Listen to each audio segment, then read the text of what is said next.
Sobat Cerdas, ketemu lagi dengan saya Miss Ani.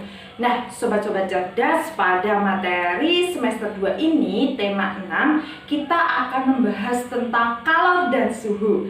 Ya, betul, apa itu kalor? Udaranya terlalu panas ya. Nah, kalor itu adalah energi panas. Jadi, kalor itu istilah lainnya dari energi panas. Kalor dan suhu itu sangat berkaitan karena suatu energi panas itu diukur dengan besaran suhu. Nah, sekarang yuk kita lihat apa pengertian kalor itu. Kalor adalah energi panas. Panas atau kalor merupakan suatu bentuk energi atau sering dikenal dengan energi panas. Sedangkan suhu adalah temperatur atau derajat panas yang digunakan sebagai ukuran besarnya panas.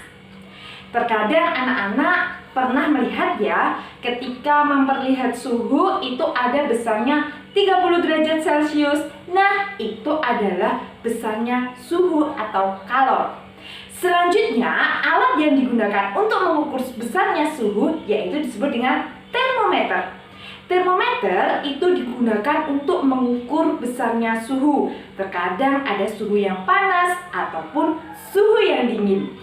Nanti sistem kerja termometer itu akan menunjukkan suhu panas dan dinginnya kalor atau dinginnya suhu ya.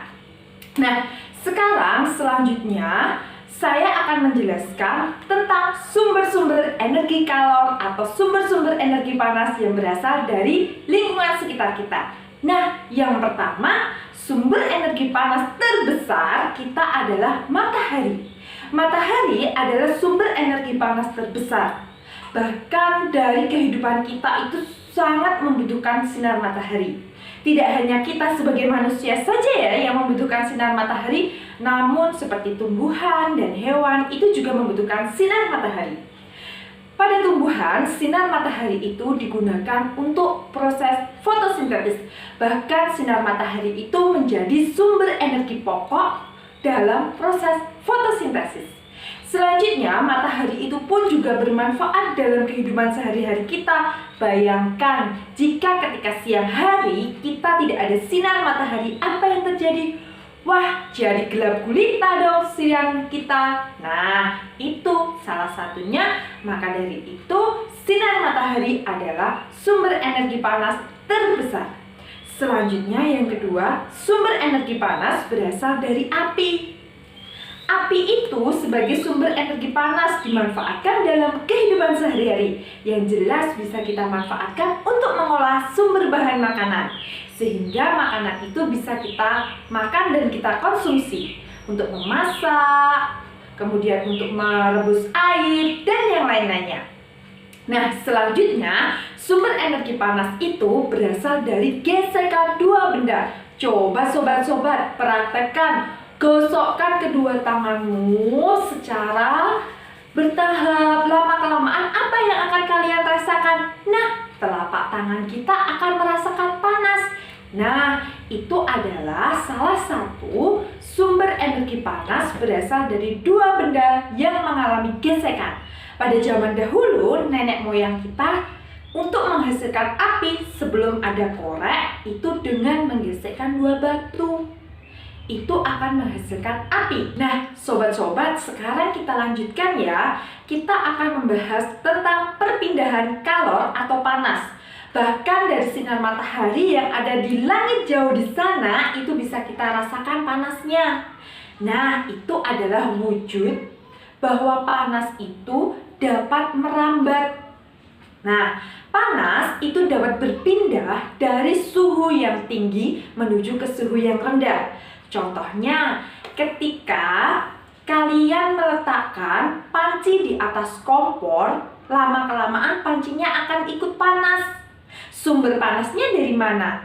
Ya betul, dari panas atau dari api yang berada dari kompor. Selanjutnya, api akan menghantarkan panas menuju ke panci. Sehingga pancinya itu jika kita pegang, kita akan merasakan panas. Nah, ketika kita merasakan panas, disitulah terjadinya perpindahan kalor dari api pada kompor menuju ke panci dan ke tangan kita. Nah, itulah perpindahan kalor. Jadi kalor itu bisa berpindah ya, yang jelas dari suhu yang tinggi ke suhu yang rendah. Oke sobat-sobat cilik. Jadi diingat ya, bahwa suhu yang rendah itu adalah kondisi ketika dingin dan suhu yang tinggi itu ketika kondisi panas. Nah, tetapi tidak semua benda ya bisa menghantarkan panas. Nah, berdasarkan daya hantarnya, benda itu dibedakan menjadi dua, yaitu ada benda isolator dan benda konduktor.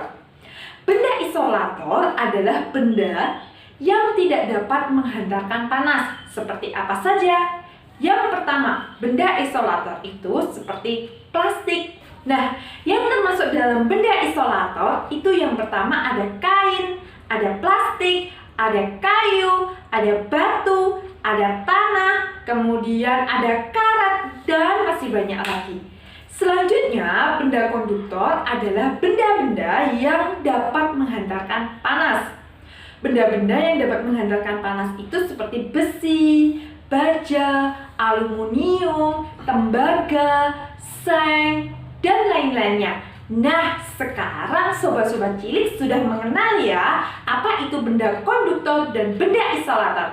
Coba anak-anak lihat di sekitar rumah kalian ya, yang termasuk benda-benda konduktor dan benda isolator.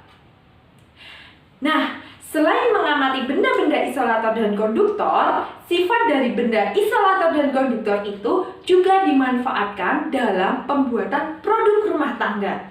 Contoh, mengapa tutup panci itu ada bagian plastiknya, pegangannya? Nah, apa tujuannya?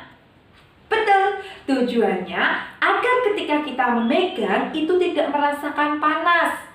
Jadi, benda isolator dan konduktor itu memiliki fungsi dan manfaatnya masing-masing. Nah, oke sobat-sobat cilik, itu tadi adalah materi permulaan tentang suhu dan kalor. Untuk pertemuan berikutnya, Miss akan menyampaikan tentang perpindahan kalor. Nah, cukup sekian ya materi yang dapat Miss sampaikan. Sampai jumpa pada materi berikutnya. Dadah!